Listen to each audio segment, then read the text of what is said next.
એવી ને એવી જ ઊભી રાખી. જે લક્ષ્મણ બાપાની હતી એ જ ભાઈ જગમાલભાઈની રહી, એ જ વાત રાહુલભાઈની રહી, અને એમણે યુથ કોંગ્રેસથી ફરી પાછું વ્યવસ્થિત કામ કર્યું, ગામના સરપંચ તરીકે કામ કર્યું, અને ગામમાં પણ જે વાત કરી કે 2.5 વર્ષે બીજો હોય તો રાજીનામું ન દે, કંઈક ધાંધ્યા કરે, પણ 2.5 વર્ષ થયા એટલે સમય પૂરો થયો તો ઓકે ડન. તે પોતાની વાતમાં ખાનદાનીપૂર્વક વાત કરે છે કોઈની પણ. એ 3 પેઢીઓથી, અને 3 પેઢીનો તપ હોય ત્યારે કોંગ્રેસ આખી એના ભેગી છે. અને અમારું જ્યાં પણ જરૂર પડે ત્યાં, તારે જ્યારે જરૂર પડે ત્યારે તારે એમ માનવું કે 3 પેઢીનું તપ સારું છે દાદા વખતનું, એમાં તારી જોડે છું, અને જ્યાં વાત હોય ત્યાં કરતા છે. કારણ કે જેમની સમજશક્તિ ઉપર રાજકારણનું અસર હોય, નાના ઉંમરની કરતા આઈક્યુ અને સમજ એમની ઉપર માણસ આગળ વધતો હોય. આપણાથી બહુ નાની ઉંમરના માણસો ખૂબ આગળ નીકળી ગયા હોય, જો તો બિઝનેસમાં હોય, રાજકારણમાં હોય. મૂળ વાત તપાસીએ તો ખબર પડે કે એમની જે આઈક્યુ છે, બુદ્ધિ જેને કહીએ આપણે હાવ શુદ્ધ ભાષામાં, અને એની સમજદારી, એ સમજદારીને લીધે આગળ જાય. ઘણા લોકો ઓછું બોલતા હોય, પણ એમનું કામ છે બોલતું હોય. અને જે લોકો કામમાં માનતા હોય, ખાસ કરીને રાજકારણમાં મારું એવું માનવું છે કે ટર્નિંગ પોઈન્ટ એના નિર્ણય ઉપર હોય છે. જેમ કે ઘણા લોકો પક્ષ પલટો કર્યા કરે, ઘણા ઊભવાનું હોય ત્યારે ન ઊભે, ન ઊભવાનું હોય ત્યારે ઊભે, ટિકિટ ન માંગવાની હોય ત્યારે ટિકિટ માંગે, માંગવાની હોય ત્યારે ન માંગે, લડવાનું હોય ત્યારે ન લડે, ન લડવાનું હોય ત્યારે લડે. આની ઉપર જ રાજકારણ હોય છે આખું, છેક ગામથી લઈ અને દેશ સુધી. એમાં એમની નિર્ણય શક્તિ પાવરફુલ, એ સામાન્ય માણસમાંથી ખૂબ અસામાન્ય માણસ થઈ જાય. આપણે એમ કહેતા હમણાં વાત કરી પીએમની, તો એક ચા વેચતો હતો. એક વાત તો ખરી, ભલે વિપક્ષ છે, આપણી વિરુદ્ધમાં છે, પણ એક ચા વાળો આ દેશનો વડાપ્રધાન થાય, એમાં કોંગ્રેસ શ્રેય કોંગ્રેસને એટલે જાય કે લોકશાહી કોને કહેવાય, લોકશાહી પ્રમાણે એ આવે તો. પણ સામાન્ય માણસમાંથી અસામાન્ય થાય એવા ઝાઝા દાખલા હોય. બાબુભાઈ જેવા સરળ સિમ્પલ સીધા માણસ આજે દેશી નડિયામાંથી રહેતા હોય અને 2 વખત ધારાસભ્ય થઈ જાય, તો એમાં એમણે ક્યાંક ને ક્યાંકની જે નિર્ણય શક્તિ છે, એની મહેનત છે, નસીબ છે, આ બધું થઈને કોઈ એક વસ્તુ થાય. કોઈ એક વસ્તુ થઈ નહીં, માનો કે જેમ એક સાયકલ હોય ને, કોઈ આગળનું વ્હીલ લઈને નીકળી જાય કે મારી સાયકલ કેવી છે જો, તો આપણને એમ લાગે કે એના મગજમાં કંઈક ફરક પડી ગયો. એ 2 વ્હીલ જોઈએ, ટાયર જોઈએ, હેન્ડલ જોઈએ, સારી ટકોરી પણ જોઈએ, બાકી ભટકાય, એમનું બ્રેક જોઈએ, એમનું શેન, આ બધી વસ્તુ આખી થઈને એક સાયકલ થઈ. એમ બિઝનેસ હોય કે રાજકારણ, એમાં એમની સમજશક્તિ, નિર્ણય શક્તિ, મહેનત, ઉત્સાહ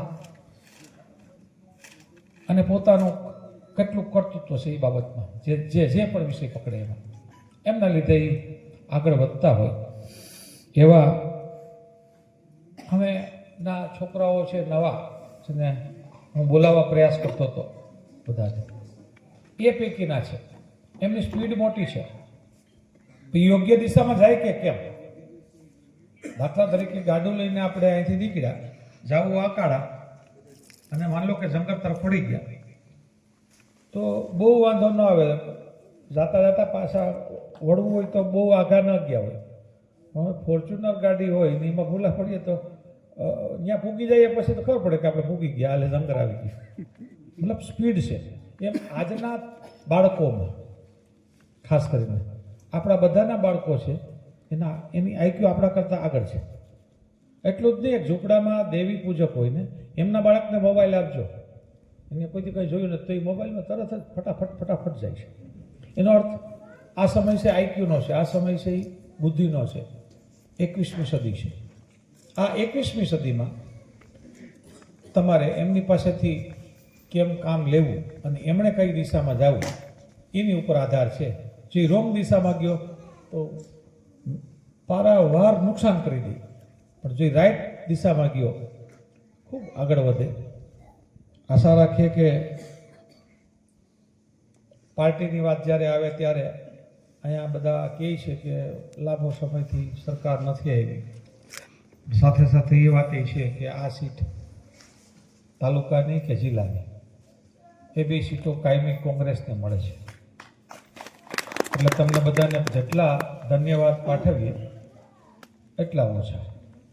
કારણ તો કે તમને સમજ છે કે આ દેશમાં પંચાયતથી લઈને પાર્લામેન્ટ સુધીની કોઈ ઇલેક્શનો નહોતી. સરપંચથી લઈને સંસદ સુધી કોઈ ચૂંટણીઓ લડવાનું નહોતું. એટલે કે એ તારીખ હતી 28 ડિસેમ્બર 1885. અને ત્યારે એક માણસે લોકોનું કલ્યાણ કરવા માટે એક NGOની સ્થાપના કરી અને એનું નામ એટલે કોંગ્રેસ. ના તો અમે આ રાજકારણમાં સરપંચ માટે આવ્યા કે ના તો અમે સંસદ માટે આવ્યા. અમે સામાન્ય ગરીબ પ્રજા માટે કામ કરવા માટે આ ઠંડી ખાઈ રહ્યા છે. અમે આ દેશના ખેડૂતોનો અવાજ બનવા માંગીએ છીએ. અમે સામાન્ય માણસનો અવાજ બનવા માંગીએ. અમે ગરીબ માણસનો અવાજ બનવા માંગીએ. એ ગરીબ માણસનો અવાજ છે, ખેડૂતનો અવાજ છે, સામાન્ય માણસનો અવાજ છે, સામાન્ય વેપારીનો અવાજ. એમના તરફેણ માટે જે પાર્ટી કામ કરવા વળગી એને હમણાં જ 140 વર્ષ પૂરા થયા. 3 દિવસ પહેલાં જ આખા ભારતમાં એની ઉજવણી થઈ. એટલે આપણે નિરાશ થવાની કોઈ જરૂર જ નથી. કારણ કે એ વખતે ક્યાં સત્તામાં હતા?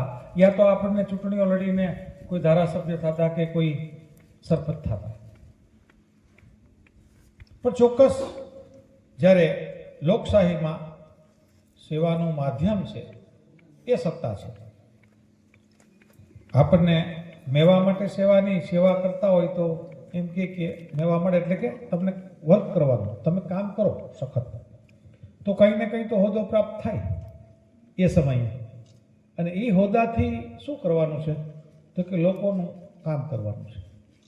ત્યારે કોંગ્રેસ પાર્ટી પણ આઝાદ ભારત થયું એટલે એ વડાપ્રધાન બનવા માટે કે આ દેશના ગૃહમંત્રી બનવા માટે સરદાર વલ્લભભાઈ કે નહેરુ એ આમાં કામે નહોતા લાગ્યા.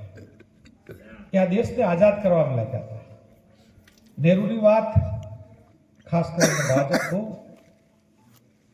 ખરાબ રીતે એમને સ્વીકારતા હોય. પણ કોઈ બુઝુર્ગને પૂછો કે નહેરુની સાપ નહેરુ શું કામ પડી, એની મૂળ અટક કઈ તો કે પંડિત. કોના દીકરા તો કે મોતીલાલ પંડિતના દીકરા. એમની જાહો જલાલી કેટલી હતી તો કે એની જાહો જલાલી એમ કહેવાતું હતું કે એ વખતે એમના બંગલાના 18 દરવાજા હતા. જે દરવાજા નીકળે ત્યાંની ગાડી, ચોકીદાર ને ડ્રાઈવર ને બધું ત્યારે જ હોય. એટલું જ નહીં, એમના કપડાં પેરિસ ધોવા જતા હતા. એટલે કે એની કંપની બનાવી હોત તો એ વખતની ટાટા બિરલાથી આગળ હોત. એ પોતાનો ધન છે એ આ દેશ માટે વાપર્યું. એટલે પંડિતમાંથી જવાહરલાલ નહેરુ થયું છે, જેનો આખો હિન્દુસ્તાન ઇતિહાસ જાણે. એટલું જ નહીં, આજે એમની જે માગણી મેં અહીંયા વાત કરી રાહુલની ને જગમાલભાઈને ને લખણ બાપાને, એને કોણ ન ઓળખતું હોય આજુબાજુમાં. એમ રાહુલની 3 પેઢીઓને કયો દેશનો વડાપ્રધાન, કયા દેશનો રાષ્ટ્રપતિ કે જે ઓળખતો નથી.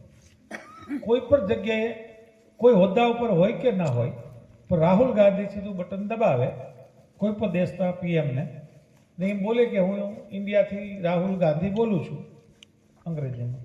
એટલે ઘણું થઈ ગયું. અને પછી ઓળખાણ આપવાની થઈ કે મારા બાપા રાજીવ ગાંધી હતા ને મારા દાદી ઇન્દિરાજી હતા ને મારા નહેરુજી હતા, જવાહરલાલ ને.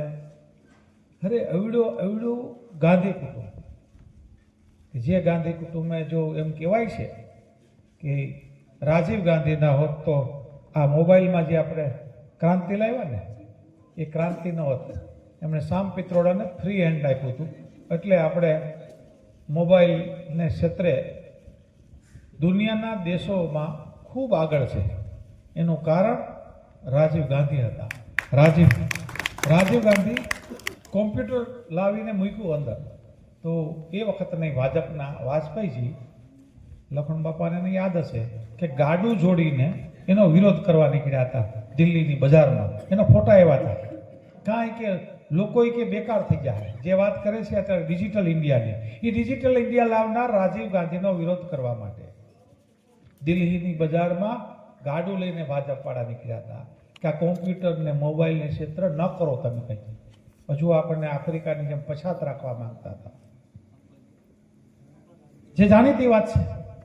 એ જ રીતે કદાચ ઇન્દિરા ન હોત તો આજનું પૂર્વ પાકિસ્તાન અને પશ્ચિમ પાકિસ્તાન એટલે કે બાંગ્લાદેશને હાલનું પાકિસ્તાન એને જો કોઈએ જુદું પાડ્યું હોય તો આર્યન લેડી ઇન્દિરાજી હતો એટલે એ પાકિસ્તાનના બે ટુકડા કરી નાખ્યા. એટલું જ નહીં, જ્યારે ખાલિસ્તાન માંગ્યું પંજાબીઓ અને એમણે એટલી હદે લડાઈ કરી, ખૂબ ખરાબ રીતે કે બ્લાસ્ટ કરતા, આખી બસ બાળી દેતા. એ વખતે એમણે નિર્ણય કર્યો ઓપરેશન બ્લુ સ્ટાર. અને જો સુવર્ણ મંદિરમાં આપણા આર્મીને જોડા હોતા જવાની છૂટ ના આપે તો ઓપરેશન ના થાય. અને એ વખતે ખૂબ કટોકટી ચાલતી હતી કે શું કરવું, શું ના કરવું. ત્યારે ટાઈમ્સ ઓફ ઇન્ડિયાએ એમ લખ્યું હતું કે ઇન્દિરાજી છે ને ડેથ સર્ટિફિકેટ ઉપર સહી કરવા જઈ રહ્યા છે. કારણ કે ઓપરેશન બ્લુ સ્ટાર કરવું એટલે એમને જાનથી માર નાખશે. અને એ ઇન્દિરાજીને ખબર હતી, પણ નક્કી એ હતું કે મોત મીઠું કરી લેવું કે દેશના બે ટુકડા કરી દેવા. તો એમણે દેશના બે ટુકડા ના થવા દીધા અને ખાલિસ્તાનને રોકવા માટે બ્લુ સ્ટાર ઓપરેશન સફળ થયું. એમના જોડે જાતિવાદ જે અત્યારે વિકરો છે, કેટલો જાતિવાદ ઉપર વાત થાય છે, આપ જોશો મીડિયા બને બધા. એ જાતિવાદને એમણે માન્યા નહીં અને બીએચસિંહ ને સતતસિંહ બે એમના ચોકીદાર હતા. એને આઈબીએમ કીધું કે આને હટાવી દો તમે. એમણે એમ જવાબ આપ્યો કે મારા રક્ષકો છે, આ દેશનો નાગરિક છે, આજ સુધી હતો ને હું આજે એને શીખ છે એટલે હટાવી ન શકું. એમણે ન હટાવ્યા અને આખેર એટલી ગોળી ધરી દીધા પછી આ દેશને એક રાખવાનું કામ કર્યું એટલે ઇન્દિરાજી, જેમની 3 પેઢીમાં નહેરુએ પોતાની નેર જેટલા પૈસા વહાવ્યા, 11 વર્ષ જેલમાં રહ્યા. નેતાઓને જેલને બેને સમન્વય હોય તો જ નેતામાં જવું. જો ડર હોય કે જેલમાં ન જવું તો નેતાગીરી ન કરવી અને ધંધા છોડી જવું. હમણાં તાજો દાખલો દીધો તમે, બેમાંથી એક. અને આ ત્યાંની પોલીસ છે ને એની સામે કીધું હતું, દિગ્વિજય હતો, બેટા આમને પૂછી લે કે આપણે તો ભગવાન કૃષ્ણના વંશ છે. આ જેલની પોલીસને તપાસના એમના વડાની હાજરીમાં. અને એ વખતે પણ રાજા કંસ છે, એમના ત્રાસ જુલમથી કૃષ્ણના મા બાપને જેલમાં નાખવામાં આવે. ત્યારે શું હતું તો કે રાજ સત્તાની રહેવામાં. મૂળ વાત કઈ હતી કે જુલમ કોનો હતો? રાજ સત્તાનો. એમને લીધે દેવકીને વાસુદેવ જેલમાં. ત્યાં જન્મે છે કોણ? કૃષ્ણ. એટલે કે રાજ સત્તાની યાતનાઓમાંથી, પીડાઓમાંથી જન્મેલા ભગવાન કૃષ્ણ પોતે જેલમાં જન્મા. એના વારસદાર કે જેલથી ડરે? એ વખત જામીન રદ કરે, મોકલે જેલમાં, જેટલી વખત મોકલે, શું ફરક પડે? અને જો એ ફરક પડતો હોય તો રાજ સત્તા સામે બથના ભેળવી. અને એમણે પણ ભેળી કૃષ્ણએ. અને જો આપને બધાને ખાસ, આપણે ધાર્મિક લોકો છે બધા, ગોપાલભાઈ ઊભા થયા તો અહીંયા મહાદેવના જયકારથી જ વાત કરી, એટલે અહીંયા બધા ધાર્મિક હોય છે. હું કથામાં પણ એક વાત કરું, કથા કરે ને કથાકાર, એ એમ કે કૃષ્ણએ માટલું તોડ્યું હતું, દૂધ અને દહીં માખણ ચોરી લેતો હતો અને જવા નહોતો દેતો. ક્યાં નહોતો જવા દેતો? બરાબર સમજો તો કે મથુરામાં. તો મથુરામાં શું કામ નહોતો જવા દેતો? એનો અભ્યાસ કરો તો કે એ વખતે પહેલી વખત રાજા કંસે પ્રભુભાઈ દૂધ અને દહીં ઉપર ટેક્સ નાખ્યો હતો. ટેક્સ નાખ્યો. એ ટેક્સનો વિરોધ એક 12 વર્ષનો કનૈયો છોકરે એનો વિરોધ કર્યો કે દૂધ દહીં ઉપર ટેક્સ નહીં ભરશો અમે. તો શું કરવાનું? એટલે એમણે ગોવાળાઓના મંડળો બનાવ્યા અને ગોવાળાઓના મંડળો બનાવી અને દૂધ દહીં લઈને જતી ગોપીઓ એટલે કે બહેનો જે હતી એમના રોકતા. એમાં એમના જ પરિવારનો છોકરો હોય, કોઈનો દેર હોય, નામ સહિત બોલવામાં આવે છે કથામાં. સાંભળજો કે ફલાણાનો દેર હતો એનો અથવા એનો દીકરો હતો, એમણે માટલી ફોડ નાખી એટલે કે વિરોધ કર્યો. આજે આપણા શાકભાજીનો ભાવ ન આવે તો આપણે રોડ ઉપર ઢગલો કરીને પ્રતિકાત્મક એમનો વિરોધ કરીએ છીએ. એ પ્રતિકાત્મક એમણે રાજા કંસનો વિરોધ કર્યો હતો કે અમારે તમને દૂધ દહીં આપવાના નથી, ટેક્સના માફ કરો. એને ન કર્યો માફ. આખેર આપણે આખી કથામાં જાણીએ છીએ અને કચ્છનો રાજ સત્તાનો અંત લાવે. એ જ વાત અંગ્રેજો વખતે જોઈએ તો નહેરુ હોય, સરદાર વલ્લભભાઈ પટેલ હોય, ગાંધી હોય, મૌલાના આઝાદ હોય કે જે પણ ક્રાંતિકારી તમામ લોકો અને કોંગ્રેસની સરકાર વખતે સરકાર થઈને એ વખતે ડૉક્ટર ભીમરાવ આંબેડકર વિદેશ જઈને ખૂબ ભણેલા, એમણે ખૂબ અભ્યાસ કર્યો અને એમનું બંધારણ કર્યું. આ બધી જ બાબતોમાં કોંગ્રેસના તમામ નેતાઓ કેટલા વર્ષ સુધી જેલમાં રહ્યા ત્યારે દેશ આઝાદ થયો. અને હાલ પણ આવું જ કંઈક થઈ રહ્યું છે. ત્યારે લાંબી વાત કરતાં એક મહત્વની વાત કરવી છે અને મહત્વની વાત એ કરવી છે કે આપણે ભારતીય જનતા પાર્ટીને જવાબદાર માનીએ છીએ કે એમને લીધે ખૂબ પીડાઓ છે, તકલીફો છે. એ એમની એક સ્ટ્રેટેજી રહી છે કે ત્રીજા પાર્ટને ઊભો કરે. જોઈએ તો 90માં જનતા દળ નામનું હોય અને ચીમનભાઈ પટેલ ખૂબ મોટી બેઠકો લે એવા. એમને 2 વર્ષમાં સમજાઈ ગયું કે ગુજરાતમાં ત્રીજો પાર્ટ નહીં ચાલે, યા તો ભાજપ યા તો કોંગ્રેસ. પહેલા એમણે ભાજપની સાથે બાબુભાઈ સમજૂતી કરી હતી અને એમની સાથે સરકાર રહેતી હતી. એ લાંબો સમય ન ચાલ્યો. થોડા સમય પછી એમણે કોંગ્રેસમાં જોડાણ કર્યું ને પછી વિલીનીકરણ થયું. જેમને તાકાતવાળી પટેલ જાતિમાંથી આવતા હતા અને પોતે પણ ઉદ્યોગને માનનારો દીર્ઘદ્રષ્ટિવાળા નેતા હતા, છતાં પણ ત્રીજા પાર્ટમાં ટેકા નહીં. એનાથી આગળ આવીએ કે ગોપાલભાઈ એક વખત આ દેશમાં માયાવતીનો ક્રેઝ હતો, બીજેપીની બી ટીમ ઊભી રાખી દઈ અને કે બેનજીને વડાપ્રધાન બનાવવા હોય તો મત એમને નાખો, વાસમાં કોઈ ગરવા ના દે, બસ પાછી હોય કોઈને. આ આપણે એક ચૂંટણીમાં જોયું અને બત્તો બગાડી નાખ્યા.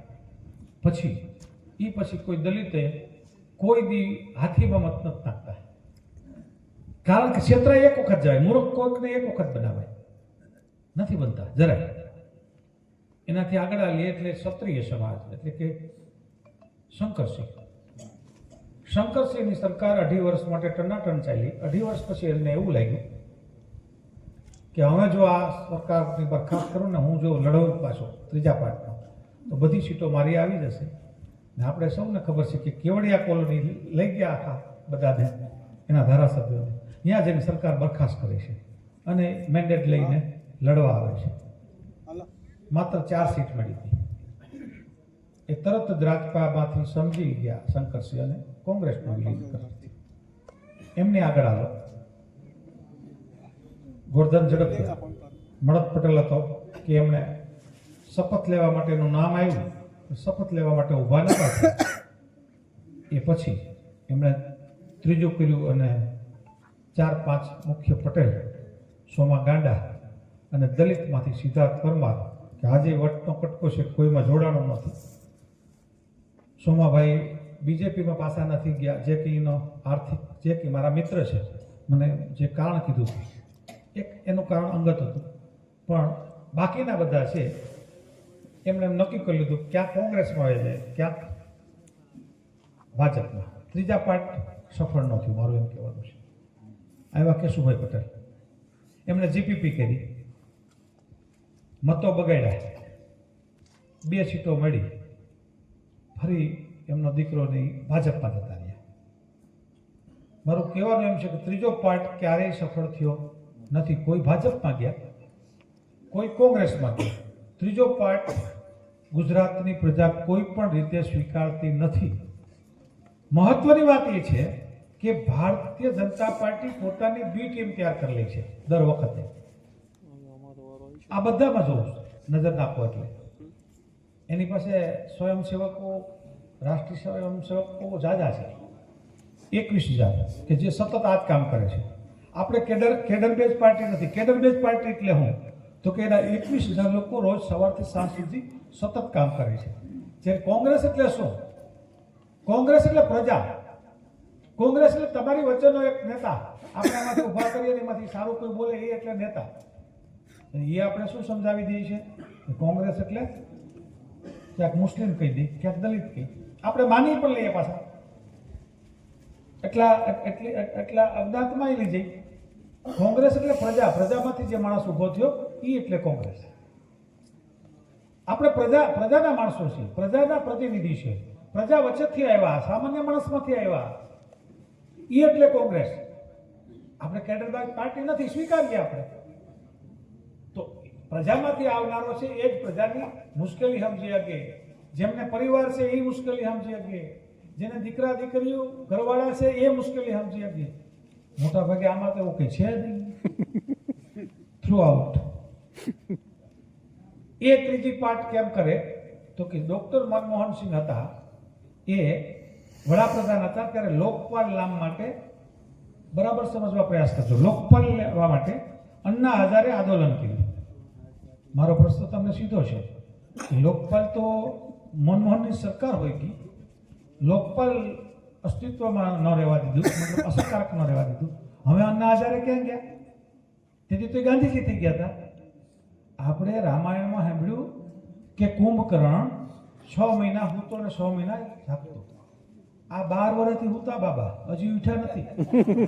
સાચું? એક એના ભેગું કોણ હતું તો કે કિરણ બેદી. કિરણ બેદી કોણ તો કે પેલી લેડી આઈપીએસ. એટલું જ નહીં, ઇન્દિરાજીની ગાડીને ડિટેન કરે છે, એ વડાપ્રધાન હતા. એ ખુશ થઈને એમ કે વાહ, એમણે એમની નોકરી બરાબર કરી એટલે આજે ડિનરમાં બોલાવે છે. એવડું બધું એને જેને સન્માન આપ્યું એ લેડી એ આંદોલનમાં જોડાય છે. અને આંદોલનમાં જોડાઈને જેવું આંદોલન પૂરું થાય, સરકાર ઉથલે એટલે દિલ્હીની સત્તા માટે અને સીએમમાં પ્રોજેક્ટ કરવામાં આવે, યાદ હશે બધાને. અને પછી પોંડિચેરીના રાજ્યપાલ બનાવ્યા. એમનો લોકપાલ પતી ગયો, ભાજપ ભેગા. ત્રીજા रामदेव बाबा शू कहता था तो कि बच्चों डीजल का भाव 55-60 रुपया मिलता है कि 35 इसलिए कि वोट देना है. 100 रुपया पीगू एक वक्त बोला આપણે એને કઈ વાંધો નથી. થોડું યાદ હશે હરિયાણામાં, ખબર ન હોય તો મહેન્દ્ર નામ હતું, મહેન્દ્ર યાદવ. આ મહેન્દ્ર યાદવ પછી પાછા કોઈ બોલ્યા નથી. તો સવાલ એમ થયો કે જો એક લોકપાલ માટે લડતા હતા ને એને શું કરી નાખ્યું? નહેરુજીએ પોતાની મિલકત, જવાહરલાલ પંડિતે પોતાની મિલકત દેશ માટે વાપરીને નહેરુની પદવી મેળવી. આમણે દેશની મિલકત ભેગી કરીને કંપની બનાવી નાખી. એનું નામ કઈ? પતંજલિ. એવડી મોટી કંપની બનાવી, રાઈટ. હવે એના ભેગા બીજા કોણ બે હતા? એક કેજરીવાલ અને પેલો સિસોદિયા, આશુતોષ. એમણે આ બધાએ કેવા શપથ લીધા હતા કે અમે ક્યારેય રાજકારણમાં નહીં આવીએ, એવા શપથ દિલ્હીના જંતર મંતર ઉપર રોજ સવારે મીડિયા ઉપર આવતું હતું, આખો દેશ જોતો હતો. પછી એને રાજકારણમાં આદેશ થયો એના આકાઓનો આ બધાને. તો એમણે શું કર્યું ખબર છે? દિલ્હીની બજારમાં જઈને પરબત રાવલે એટલે પરબત રાવલે કહ્યું કોણ ચલેગા? હીરાભાઈ ચલેગા, ઓર કોણ ચલેગા? એમ આખી દિલ્હીની એક આખી ચેનલ ગોઠવી અમે. અને અમે લોકોને પૂછવા ગયા કે તમારી શું જરૂર છે? તો કે આ મતલબ ત્યાં કોંગ્રેસ રિપીટ થતી હતી. જો ત્રીજો ભાજપ નથી થતી, ત્રીજો પાર્ટ આવે તો થાય. એટલે ત્રીજા પાર્ટમાં આમ આદમી ઊભી થઈ.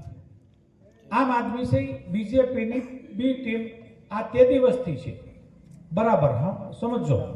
ત્યારની એને શપથ ખાધા હતા, સોગંદ લીધા હતા લોકપાલ લેવા માટે, અને પછી આવ્યા સત્તામાં. સત્તામાં આવી પછીની વાત કરું. એમણે પેલું જાહેરાત કરી કે અમે કોંગ્રેસની હારે ક્યારેય જોડાણ નહીં કરશું, અમે સત્તામાં નહીં આવ્યા તો. યાદ હશે બધાને, રાઈટ? આગળ આવ્યું, એમની વાત સીધી કરીએ. પંજાબમાં 700 ખેડૂતો, જે 3 કાળા કાયદા હતા, એટલે એ લોકો જેમ આખા હિન્દુસ્તાનમાં લડાયક ખેડૂતો કોણ? તો કે પંજાબ અને હરિયાણા બે. ગુજરાતમાં લડાયક કોણ? તો મહેસાણા વાળા. આપણે નહીં, આપણે સહન કરી લઈએ ગમે એટલો અન્યાય છે. આપણા મીટર બદલ્યા હતા ને ત્યારે મહેસાણાથી શરૂ થયું હતું, અને દેશના કાળા કાયદા બદલ્યા ને એ પંજાબથી શરૂ થયું હતું. પંજાબ હરિયાણા, જેને 700 શહીદ થઈ ગયા ખેડૂતો. એટલો લાંબો સમય જેણે ચલાવ્યો, એ ભાજપ પાસે આવવાનું નહોતું. ત્યાં પ્રોજેક્શન કરીને કેને મળ્યું? આમ આદમી પાર્ટીને. આમ આદમી પાર્ટી જીતી ગઈ. એ બે રાજ્ય જ્યારે આવ્યા ત્યારે એક મહત્વનો ટર્નિંગ પોઈન્ટ આવ્યો. પોઈન્ટ એ આવ્યો કે કાશ્મીરના ગવર્નર મલિક, એમાં ગવર્નર હતા, એ નિવૃત્ત થયા પછી એનું હૃદય પરિવર્તન થયું કે મેં ખોટું કર્યું. એ મલિક, મને એની ખબર નથી એક્ઝેક્ટ. હા, પણ એમણે સતત વાત કરી કે હું ગવર્નર હતો, RDX 42 જણા મરી ગયા, એ કૃત્રિમ સરકારે માર્યા, એમ એનું કહેવાનું હતું. વારંવાર આક્ષેપ હતો, બાકી કે સરકાર જીતતી નથી. હું ગવર્નર હતો ને હું તમને ખાતરી આપું કે આ સરકારે એને મરવી નાખ્યા. એટલે એનું હૃદય પરિવર્તન થયું. એમાંથી કે મારું હૃદય પરિવર્તન થયું, તમે તમામ પક્ષો એક થઈ જાઓ. એ એમને હાકલ કરી. એ સમયે કેજરીવાલને એમ થયું કે આપણે પણ આપણે છે, આપણે કંઈ 2 રાજ્ય છે, તો આપણે હું કામ ભાજપની અમે ગુલામી કરવી, આપણે સામે આવી જઈએ. એક વખત એમણે સમાધાન કર્યું, એટલે કે તમામ પક્ષોમાં સામેલ થયા. જેમ કે મુલાયમ થાય છે, લાલુ થાય છે, મમતા દીદી થાય છે, દક્ષિણવાળા થાય છે, બધા એ રીતે એમાં સહમત થયા. ગઈ ચૂંટણીમાં જ્યારે તમે મને મત આપ્યો ત્યારે, અચ્છા, આમ આદમી પાર્ટીને કેટલી સીટ આવી ગઈ પાર્લામેન્ટમાં? 3, બરાબર. કોંગ્રેસને કેટલી હતી? 99. જેને 99 સીટ હતી, બરાબર છે, ઓકે. સૌથી વધારે કોને? તો કે ભાજપને. માની લીધી. ભાજપે કેટલી જોતી હતી? 400.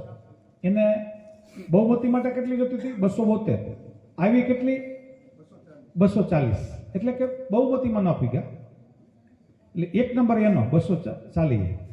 બીજો નંબર તો આપણો, પાછળથી 1 સીટ વધી એટલે 100 થઈ ગઈ. 240. પછી સેકન્ડ પાર્ટી કોણ આવી દેશમાં? તો કે કોંગ્રેસ. થર્ડ પાર્ટી કોણ આવી? તો કે અખિલેશ યાદવ. એવડા દેશની વાત કરું, 38 સીટની પાસે છે SP ની. બરાબર. પહેલો નંબર કોંગ્રેસનો, એટલે કે વિપક્ષમાં. ભાજપ સત્તામાં બેઠી 240, વિપક્ષમાં 100 સીટ કોંગ્રેસની, 37 સીટ મુલાયમના દીકરાની, ત્રીજી 22 મમતા દીદી. આ લોકોની કેટલી આવી? 3. અને પાછા આપણને અહીંયા આવીને શું કે આપવાડા એ કે કોંગ્રેસનું ક્યાં કંઈ છે? અને આપણે કોંગ્રેસ વાળો કે હા, આમાં આપણે તો પતી ગઈ કે આપણે ભાઈ કંઈ છે નહીં. સાચી વાત છે. બાબુભાઈને કંઈ ખબર ના પડે, માલદેને ખબર ના પડે, ઓલા હીરાભાઈને અકલ નથી ને, કે અમિત છાવડાને નથી ને, એને મંડે ભૂલું કટાવો. ઓલો 3.5 કલાક બેહે, તમારી 100 સીટ હતી દેશમાં, એ 100 સીટ ભૂલાવી દે, એની 3 સીટ હતી, અને તમને સાબિત કરી દે કે અમે મજબૂત. અને તમે હા પાડો, તાળીઓ પાડો, માળિયામાં પરભરે. શું કામ? મને સમજાવો, હું તમને ક્લિયર વાત કરું. અચ્છા, પછી શું થયું? એ જેવા હારી ગયા, 3 સીટ જ આવી, એટલે એને પોતાની જગ્યાની ખબર પડી ગઈ કે અમારી પાછળ RSS અને ભાજપ હતી તો અમે હતા, બાકી અમારું કંઈ છે નહીં. એટલે જેલમાંથી એમણે સમાધાન કર્યું.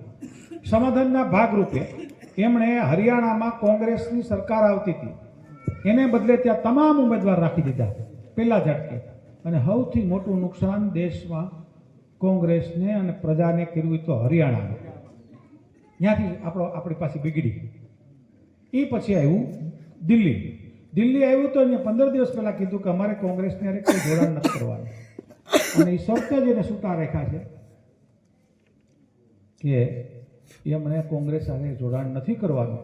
એટલે આ ઉથમાં વળી જાય ને આખું ગુજરાતનો ગોપાલભાઈ ને જે ભાઈઓ હોય બધા, તો પણ સમજૂતીની છૂટ નથી.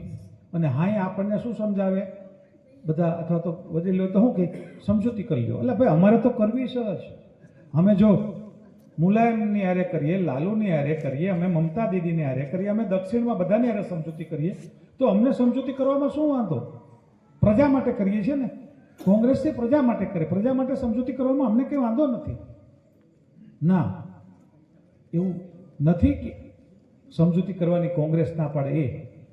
એની આગળ હમણાં જ નગરપાલિકાઓની ચૂંટણીઓ ગઈ છેલ્લી, એમાં કોર્પોરેશન જુનાગઢ, વિસાવદર, માણાવદર, બાટવા, માંગરોળ ને ચોરવાડ.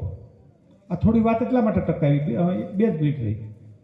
તમને ખ્યાલ આવે આમ આદમી પાર્ટીને જુનાગઢમાં કોર્પોરેશનમાં હું ને પૂંજાભાઈ હતા ત્યાં, એમને કેટલું બધું સમજાવ્યું કે ના ના અમે તો જીતી જ જવાના છીએ, કે તમારી ડિપોઝિટ હોઈ જાય, તમે હટી જાઓ, અથવા તમે અમારા સિમ્બોલ ઉપર લડો.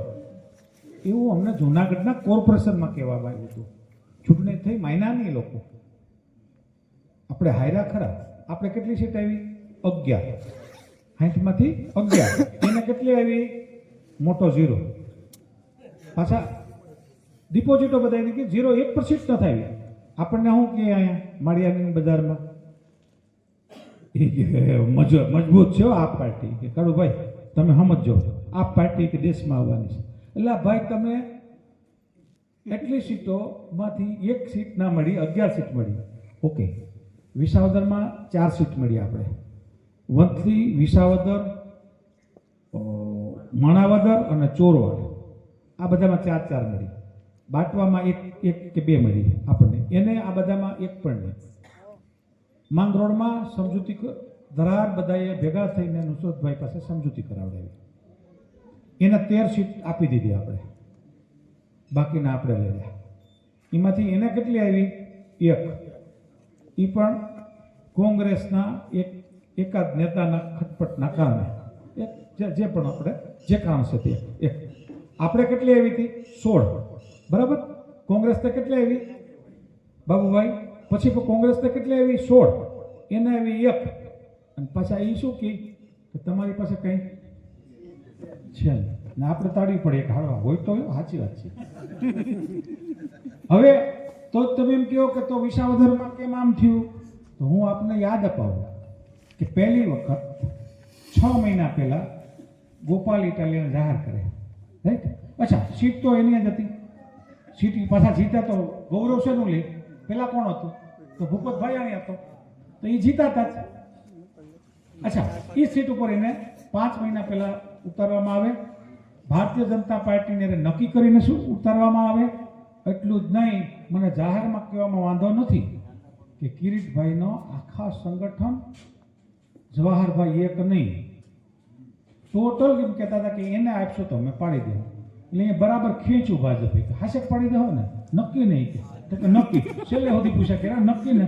એ કે આ તો એને જ આપી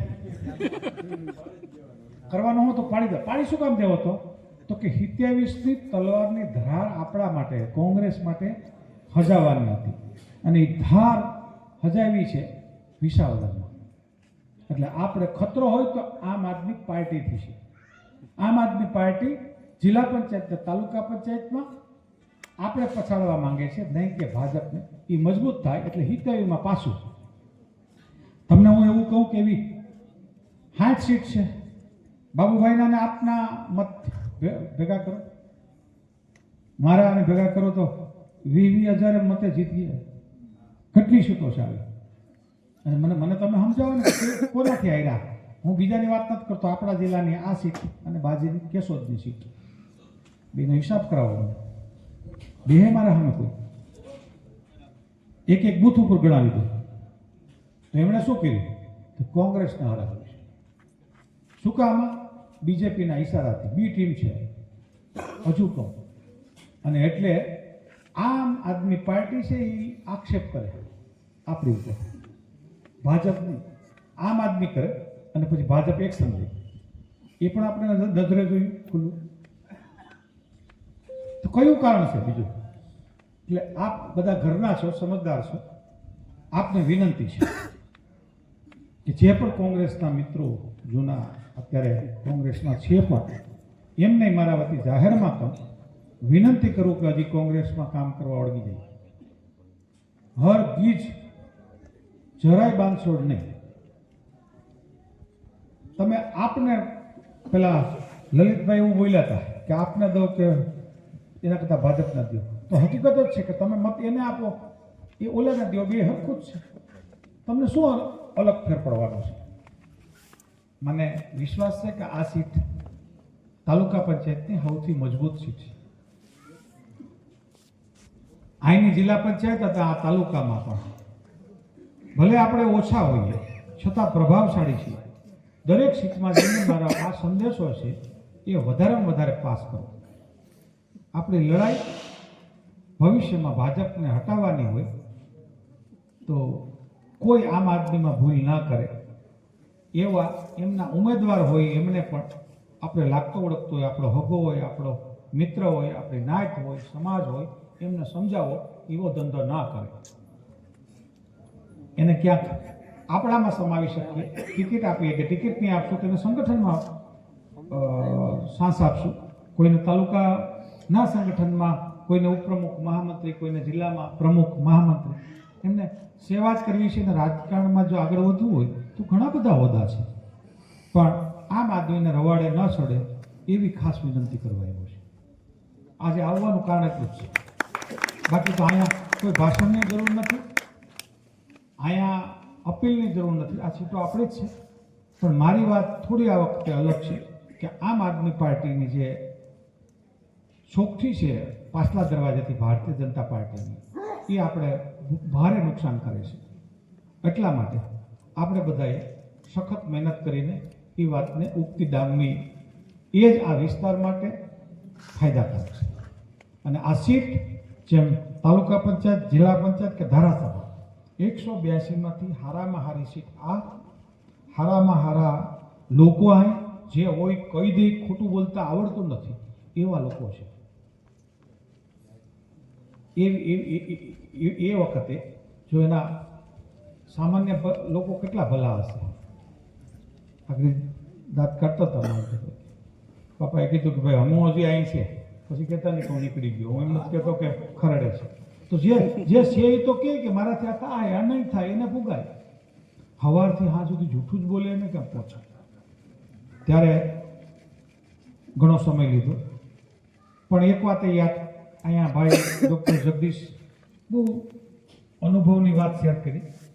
એમાં એ વાત ખરી છે. તમે ભાલપરા